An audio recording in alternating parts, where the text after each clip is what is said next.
क्या खूब लिखा है किसी ने, प्यास लगी थी गजब की मगर पानी में जहर था। पीते तो मर जाते और ना पीते तो भी मर जाते। बस यही दो मसले जिंदगी भर ना हल हुए। न नींद पूरी हुई न ख्वाब मुकम्मल हुए। वक्त ने कहा काश थोड़ा और सब्र होता, और सब्र ने कहा काश थोड़ा और वक्त होता।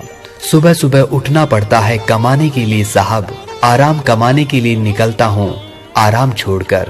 हुनर सड़कों पर तमाशा करता है और किस्मत महलों में राज करती है। शिकायतें तो बहुत है तुझसे जिंदगी, पर चुप इसलिए हूँ कि जो दिया तूने वो भी बहुतों को नसीब नहीं होता। अजीब सौदागर है ये वक्त भी, जवानी का लालच देकर बचपन ले गया, अब अमीरी का लालच देके जवानी ले जाएगा। लौट आता हूँ वापस घर की तरफ हर रोज थका हारा। आज तक समझ नहीं आया कि जीने के लिए काम करता हूँ या काम करने के लिए जीता हूँ।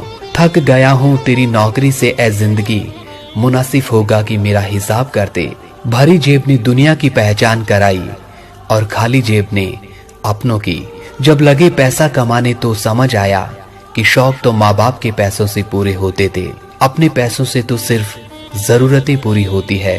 हंसने की इच्छा ना हो तो भी हंसना पड़ता है। कोई जब पूछे कि कैसे हो तो मजे में हूँ कहना पड़ता है। ये जिंदगी का रंगमंच है दोस्तों, यहाँ हर एक को नाटक करना पड़ता है। माचिस की जरूरत